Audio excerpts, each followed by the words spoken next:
Salut, c'est Mojo, j'espère que tu es en forme. On se retrouve aujourd'hui pour une nouvelle vidéo de présentation d'un produit. Alors aujourd'hui, on va tester, comme tu as pu le voir en titre, une carte graphique. Donc cette carte graphique, hop, c'est celle-ci. C'est la Radeon RX 570 8Go OC de chez MSI. Donc elle va venir en remplacement d'une RX 460. Donc c'est pas pour moi parce que moi j'ai la RX 580. Donc la 570 pardon, est toute récente. Et donc, on va pouvoir tester, voir ce que ça donne par rapport à une 460. Donc, ce qu'on va faire, on va passer sur l'écran du PC. On va regarder un peu ce que ça donne au niveau des FPS sur un ou deux jeux avec la 460 et avec la 570. Avec la 570, pardon. Allez, j'arrête là. On passe tout de suite sur l'écran de l'ordinateur. C'est parti. Adieu, petite 460. Bonjour, grosse 570. Tu remarqueras qu'au niveau de la taille, il n'y a pas vraiment énormissime. Hein. C'est pas non plus gigantosaure. Je dirais qu'il y a 15-20 mm de plus en longueur. En largeur, c'est exactement la même chose. Et en hauteur, la 570 est plus fine. Elle est moins haute que celle-ci. Je sais pas si je vais arriver à les mettre de profil. Hop, je sais pas si on s'en rend compte là. Là, avec les radiateurs et tout, elle est moins épaisse celle-ci que celle-là. Donc pourquoi j'ai voulu comparer ces deux cartes? Tout simplement parce que la 460 va disparaître et la 570 vient en remplacement. Mais beaucoup de personnes disent que c'est simplement en fait une carte, une 460 boostée. Donc on va voir si c'est justifié ou non. Donc s'il y a un petit gain ou s'il y a un vrai gain de changer, donc de passer de la 460 à la 570. Je vais faire donc deux petits tests sur deux jeux différents, donc sur For Honor et sur Dying Light. Voilà, qui sont deux jeux différents et qui prennent quand même pas mal de ressources. Donc on va voir les FPS. Donc à gauche tu auras la 460 et à droite la 470. Alors tu peux te rendre compte déjà tout de suite que sur la 460 on tourne en moyenne à 30 FPS, alors que sur la 570 on est plus proche d'un fixe à 60 FPS. Donc ça fait pas vraiment le double au niveau FPS, mais on s'y rapproche quand même. Donc c'est pas négligeable au niveau gain, c'est pas juste une petite upgrade qui va te faire gagner 4-5 FPS. Là on est quand même un cran au-dessus. Voilà. Donc c'est à peu près pareil tout le long. Donc maintenant on va tester avec le deuxième jeu qui est Dying Light.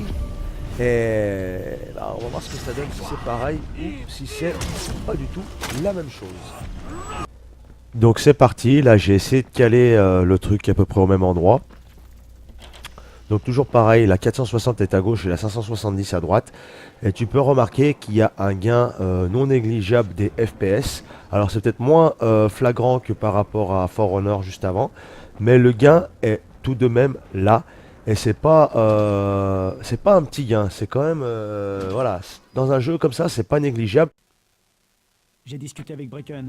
Il est déprimé. Surtout dans un jeu comme ça, où tu vas avoir quand même des grosses grosses chutes de framerate parce qu'il est quand même assez gourmand, malgré le fait qu'il soit assez vieux.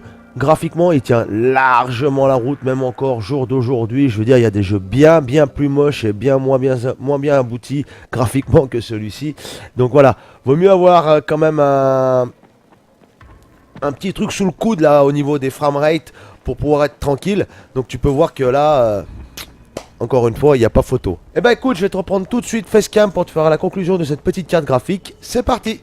Donc voilà, tu as pu voir avec ces deux petits tests. Alors, c'est pas la peine que je te montre 150 jeux parce que de toute manière, ça va réagir pareil sur tous les jeux. Moi, par rapport à ce que j'avais lu du départ, j'ai pas tenu compte de ça parce que je voyais les mecs qui disaient, comme je te disais tout à l'heure, ouais, voilà, c'est juste une petite upgrade, machin, ça fait cher pour ci, pour ça. Et au final, j'ai voulu faire le test par moi-même. Tu as bien vu, je mens pas, hein. Et je peux te dire que je suis désolé, hein, parce que je les machins à tout un peu, je suis malade. Tu m'entends comment je parle comme Daffy Duck. Ouais, donc je te disais, au final, moi je suis désolé, mais putain, quand tu peux gagner 20, 25, des fois 30 framerate, 30 FPS sur le même jeu, sur le même niveau, au même endroit, c'est pas une petite upgrade qui va te faire gagner 4-5 FPS, comme des fois ils vont te vendre, par exemple, je te dis n'importe quoi, ça c'est comme s'ils vont te vendre par exemple une 560 et une 660 overclockée. Ils vont te faire payer 2 fois la même carte. Et au final, tu vas gagner entre la 560 et la 560 overclockée 5 FPS. Là, c'est pas du tout le cas.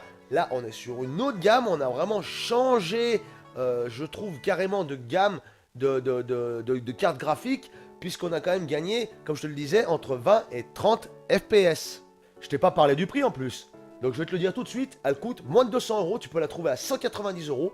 Moi je l'ai trouvé sur Amazon à ce prix-là, je l'ai acheté sur Amazon d'ailleurs à ce prix-là. Je vais te mettre le lien juste en dessous dans le descriptif ici.